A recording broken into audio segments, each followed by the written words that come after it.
തിരുവനന്തപുരത്ത് നിന്ന് ശ്രീജിത്തെ, good afternoon. ഇപ്പോൾ പാർട്ടിയിൽ തലവേദനയായിക്കൊണ്ട് പുതിയൊരു പ്രഖ്യാപനം കൂടി വന്നിരിക്കുന്നു. അത് സീറ്റ് കിട്ടാത്തത് കൊണ്ടായിരിക്കാമെന്ന ചില വിശദീകരണങ്ങളൊക്കെ വന്നേക്കാം. പക്ഷെ അതിനപ്പുറമായി തെരഞ്ഞെടുപ്പ് അടുത്ത് നിൽക്കുന്ന ഈ ഘട്ടത്തിൽ നിരവധി കാര്യങ്ങൾ ഇപ്പോൾ ടി.കെ. ഗോവിന്ദൻ പറയുകയും ചെയ്തു. ഇനി ചില കാര്യങ്ങൾ ചിലപ്പോൾ തെരഞ്ഞെടുപ്പ് അടുക്കുമ്പോഴേക്കല്ല വരും ദിവസങ്ങളിൽ പുറത്തു വരികയും ചെയ്യും. എങ്ങനെ പ്രതിരോധിക്കാനാകും പാർട്ടിക്ക്? Good afternoon.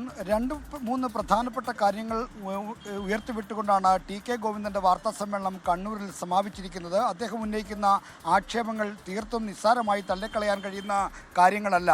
അതിൽ ഏറ്റവും പ്രധാനപ്പെട്ടത് കണ്ണൂർ ജില്ലയിലെ തളിപ്പറമ്പ് എന്ന CPIM-ൻ്റെ പ്രധാനപ്പെട്ട മണ്ഡലമായ തളിപ്പറമ്പിൽ അവിടെ പി.കെ. ശ്യാമളയെ സ്ഥാനാർത്ഥിയായി മത്സരിപ്പിക്കുന്നതിൽ പാർട്ടിക്കകത്ത് വലിയ എതിർപ്പുണ്ട്. ആ എതിർപ്പ് മറന്നേക്ക് പുറത്തു വന്നിരിക്കുന്നു.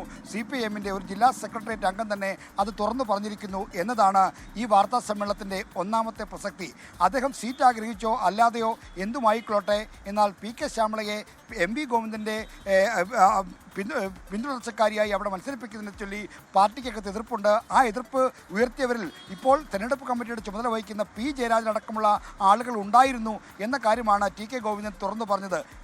അതുമാത്രമല്ല ടി.കെ. ഗോവിന്ദൻ്റെ വാർത്താ സമ്മേളനത്തിൻ്റെ പ്രസക്തി, മറിച്ച് CPIM-ൻ്റെ സംസ്ഥാന സെക്രട്ടറി MV ഗോവിന്ദനെതിരെ അഴിമതി ആരോപണം ഉന്നയിച്ചു എന്നതുകൂടിയാണ് ഈ വാർത്താ സമ്മേളനത്തിൻ്റെ പ്രസക്തി. പി.കെ. ശ്യാമളയെ തളിപ്പറമ്പിൽ സ്ഥാനാർത്ഥിയാക്കിയതിന് പേരിൽ അഴിമതിയുണ്ട് എന്നാണ് അർത്ഥശങ്കയ്ക്കിടയില്ലാത്ത വിധം ടി.കെ. ഗോവിന്ദൻ വാർത്താ സമ്മേളനത്തിൽ ആരോപിച്ചിരിക്കുന്നത്. അപ്പോൾ കേരളത്തിലെ CPIM-ൻ്റെ സംസ്ഥാന സെക്രട്ടറിക്കെതിരെ ഒരു ജില്ലാ സെക്രട്ടറി അംഗം അഴിമതി ആരോപണം ഉന്നയിക്കുന്നത് സമീപകാലത്ത് ഇതാദ്യമാണ്.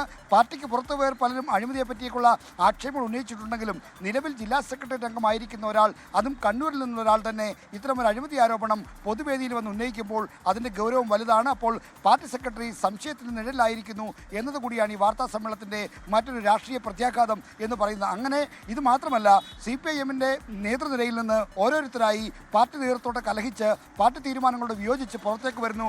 ആദ്യം ദേവികുളം രാജേന്ദ്രനായിരുന്നെങ്കിൽ, പിന്നീട് ഐഷ പോറ്റി ആയിരുന്നെങ്കിൽ, പിന്നീട് P.K. ശശി ആയിരുന്നെങ്കിൽ, പിന്നീട് G. സുധാകരൻ ആയിരുന്നെങ്കിൽ, ഇപ്പോൾ ടി.കെ. ഗോവിന്ദൻ വരുന്നു. അതും കണ്ണൂർ എന്ന CPIM-ൻ്റെ നെടുങ്കോട്ട എന്ന് പറയുന്ന സ്ഥലത്ത് നിന്നാണ്. മാത്രമല്ല ഒരു കാര്യം കൂടി നമ്മൾ ശ്രദ്ധിക്കണം, ഈ ടി.കെ. ഗോവിന്ദൻ വരുന്നത് മലപ്പട്ടം എന്ന് പറയുന്ന CPIM മാത്രമുള്ള ഒരു പ്രദേശത്തു നിന്നാണ്. അവിടെ നിന്നുള്ള ഒരാൾ മത്സരിക്കാൻ തയ്യാറെടുക്കുമ്പോൾ അദ്ദേഹം എന്തുമാത്രം ശക്തമായൊരു തീരുമാനത്തിലേക്ക്, നിലപാടിലേക്കാണ് വരുന്നത് എന്നുകൂടി ഓർക്കേണ്ടതുണ്ട്. അങ്ങനെ രാഷ്ട്രീയമായി ഈ തിരഞ്ഞെടുപ്പ് കാലത്ത് CPIM-ന് ഏറെ പ്രത്യാഘാതങ്ങൾ ഉണ്ടാക്കുന്ന ഒരു നിലപാട് പ്രഖ്യാപനമാണ് ഇപ്പോൾ ടി.കെ. ഗോവിന്ദൻ കണ്ണൂരിൽ നടത്തിയിരിക്കുന്നത്. ഓക്കെ, ശ്രീജിത്താണ് തിരുവനന്തപുരത്ത് നിന്ന് വിശദാംശങ്ങളുമായി ചേർന്നത്.